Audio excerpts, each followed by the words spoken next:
নমস্কার, দূরদর্শন কেন্দ্র জলপাইগুড়ির কৃষি দর্শন অনুষ্ঠানে আপনাদের স্বাগত। শুরু করছি ক্ষেত খবর ও হাটে বাজারে। ক্ষেত খবরে আজকের বিশেষ খবর হলো শুষ্ক মাশরুম বিক্রি করে ভালোই লাভের মুখ দেখছেন এক যুবক। অসময়ে বৃষ্টির হাত থেকে ফসলকে বাঁচানোর উপায়, কৃষিতে আধুনিক যন্ত্রের ব্যবহার। এবার আসছে বিস্তারিত খবরে। মাশরুমকে শুকিয়ে বিক্রি করলে কৃষক ভাইরা ভালোই লাভের মুখ দেখতে পারেন।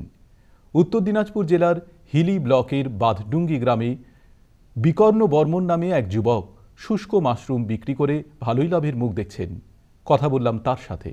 এটা হচ্ছে ড্রাই মাশরুম। আমরা যখন অতিরিক্ত মাশরুম হয়, কাঁচা মালটা লোকাল মার্কেটে বিক্রি করতে পারি না, তখন আমরা ড্রাই করি এটাকে।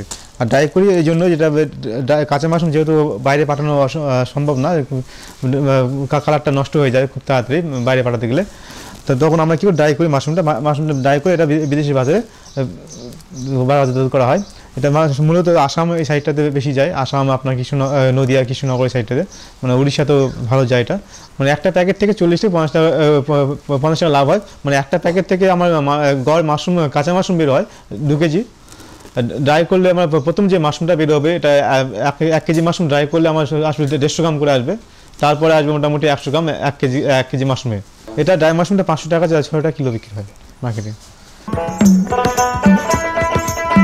এবার আসছি পরবর্তী খবরে। এই সময়ে প্রকৃতির খামখেয়ালিপনা প্রায়ই লক্ষ্য করা যাচ্ছে। অসময়ে বৃষ্টির ফলে অনেক কৃষক ভাই প্রচুর ক্ষতির সম্মুখীন হচ্ছেন।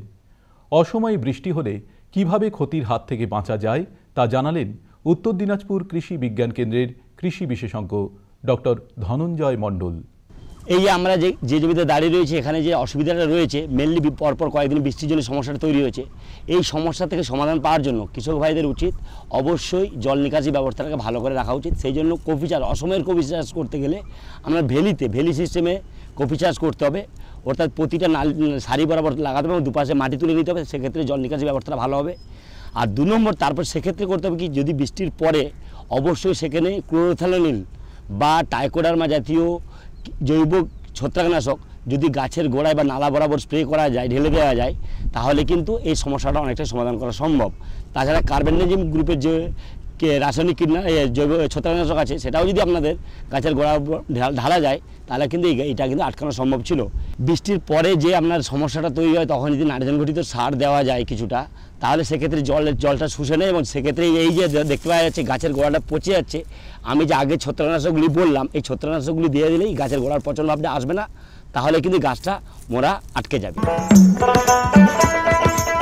বর্তমানে কৃষিক্ষেত্রে বিভিন্ন প্রকার আধুনিক যন্ত্রপাতির ব্যবহার দেখা যায়। আজ দেখে নেব এমনই একটি যন্ত্র। প্যাডেল হুইল এরেটার যে কোনো জলাশয়ে, পুকুরে জলে দ্রবীভূত অক্সিজেন বৃদ্ধি করার জন্য এটাকে সাধারণত ব্যবহার করা হয়। আমাদের মাছ চাষের জন্য জলের দ্রবীভূত অক্সিজেনের পরিমাণ দরকার 5 থেকে 8 ppm। যখন জলে দ্রবীভূত অক্সিজেনের পরিমাণ এর থেকে কমে যায়, তখন কৃত্রিম উপায়ে জলে দ্রবীভূত অক্সিজেনের পরিমাণ বাড়ানোর জন্য এই প্যাডেল হুইল এরেটার যন্ত্রটি ব্যবহার করা হয়। সাধারণত গ্রাম বাংলায় দেখা যায় যে যখন শীতকালে যখন কুয়াশাচ্ছন্ন পরিবেশ হয়, তখন কিন্তু জলে দ্রবীভূত অক্সিজেনের পরিমাণ অনেক কমে যায়। ভোরের দিকে মাছ খাবি খেতে শুরু করে। মাছের এই খাবি খাওয়া মেন কারণই হচ্ছে জলে দ্রবীভূত অক্সিজেনের পরিমাণটা কমে যাওয়ার ফলে। তাই এই জলের দ্রবীভূত অক্সিজেনের পরিমাণ বাড়ানোর জন্য এই প্যাডেল হুইল এরেটারকে ব্যবহার করা হয়। এবং যখন জলাশয়ে স্টকিং ডেন্সিটিকে বাড়ানোর জন্য, মানে মাছের ঘনত্বকে বাড়ানোর জন্য, যখন আমরা আমাদের ট্র্যাডিশনাল গতানুগতিক কালচার থেকে যখন আমরা ইন্টেন্সিভ মানে নিবিড় মাছ চাষের দিকে যাব, তখন কিন্তু আমাদের যে মজুদ হার, মাছের মজুদ হার অনেক বেশি করা হয়। তখন সেক্ষেত্রে জলে দ্রবীভূত অক্সিজেনের পরিমাণে একটা ঘাটতি দেখা যায়। সেই ঘাটতি মেটানোর জন্য তখন এই কৃত্রিম উপায়ে এই প্যাডেল হুইল এরেটারকে ব্যবহার করা হয়।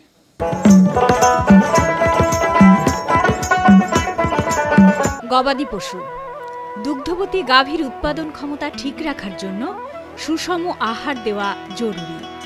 ভুট্টা, গম, ভাজা চাল 50 থেকে 55%, খিল 15 থেকে 18%, ভুসি 20 থেকে 25%, 1% লবণ ও 2% মিনারেল মিক্সার মিশিয়ে গবাদি পশুকে খেতে দিন। বেগুন চাষে কাণ্ড ও ফল চিত্রকারী পোকার আক্রমণ হলে ফেরোমন ফাঁদ বিঘাতে 2টি বা কার্টাপ হাইড্রোক্লোরাইড 50 এসপি 1 গ্রাম প্রতি লিটার জলে গুলে স্প্রে করুন। জমি পরিষ্কার রাখুন। আক্রান্ত ফল ও গাছ তুলে ফেলুন। এবার আবহাওয়ার খবর। উত্তরবঙ্গের বিভিন্ন জেলার আবহাওয়া সম্পর্কে আপনাদের জানিয়ে দেওয়া হচ্ছে।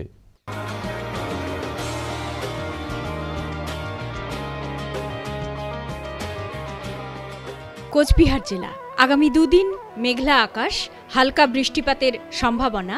সর্বোচ্চ তাপমাত্রা 33 থেকে 35 ডিগ্রি সেন্টিগ্রেড, সর্বনিম্ন তাপমাত্রা 19 থেকে 21 ডিগ্রি সেন্টিগ্রেড, সর্বোচ্চ আপেক্ষিক আর্দ্রতা 54 থেকে 73%, সর্বনিম্ন আপেক্ষিক আর্দ্রতা 31 থেকে 39%, বাতাসের বেগ ঘন্টায় 6 থেকে 14 কিলোমিটার। জলপাইগুড়ি জেলা আগামী 2 দিন মেঘলা আকাশ, হালকা বৃষ্টিপাতের সম্ভাবনা।